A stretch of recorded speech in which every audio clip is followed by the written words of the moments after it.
Taking to the President of the United States, talking a short time ago about tax cuts that will be detailed, we're told, tomorrow, the President. And we will cut taxes tremendously for the middle class, not just a little bit, but tremendously. It's time for both parties to come together and do what is right for the American people and the nation that we all love.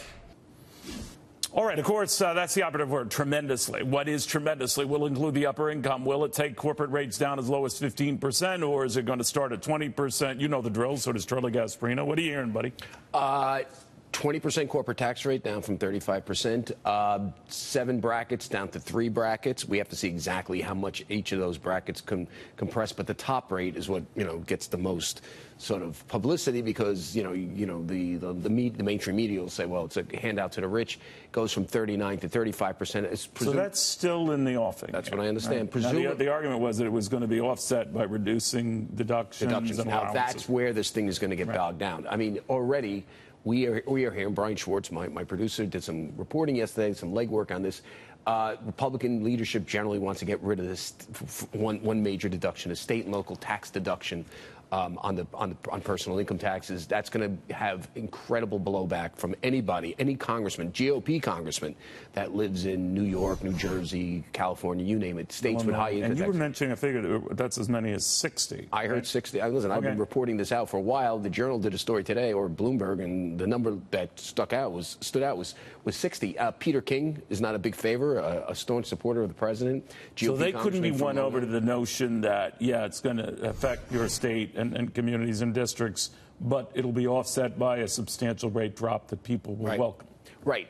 It'll be, for example, I don't know if that rate drop is substantial enough to make up for the state and local tax deduction. Because in some of those states, particularly New York, it's huge. It's very high. Okay, and here's what he's going to have to rationalize. The president's going to have to rationalize, or Steve Mnuchin, whoever's leading the charge here, why give a sweetheart deal to private equity managers? Right, allow them to deduct that loophole, use that loophole known as carried interest, which they're keeping in this thing for private equity, which is the main user of this. 99.9% of the use of this loophole known as carried interest is used by private equity. They're allowing that.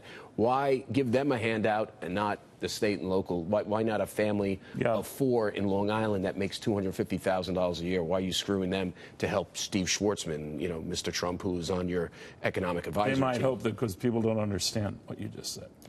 People will understand it once Democrats pound it.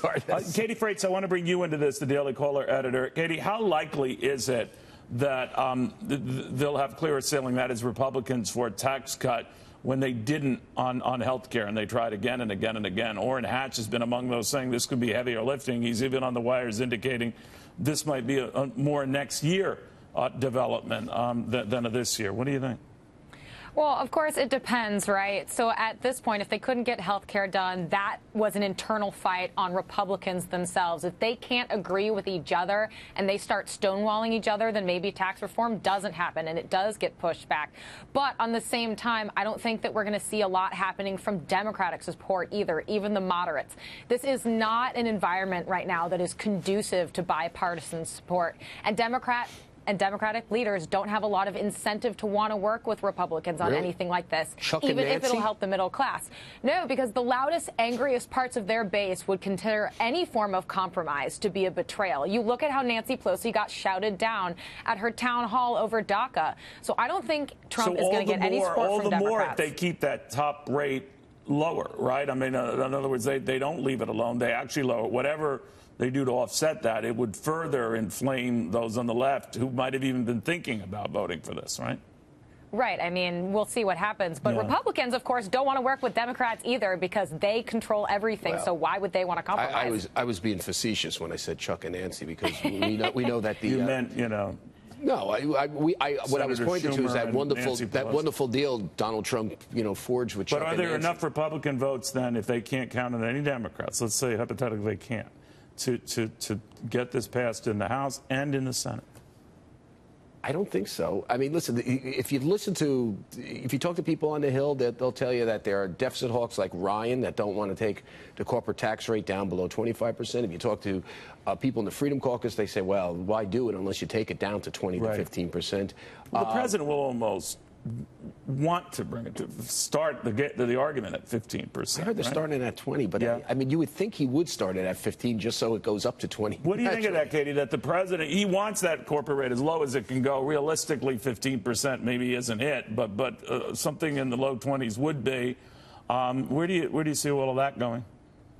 I imagine a lot of Republican infighting that's already occurring right now. A lot of White House meetings that perhaps aren't going to go anywhere, and a lot of people posturing in front of podiums espousing their ideas.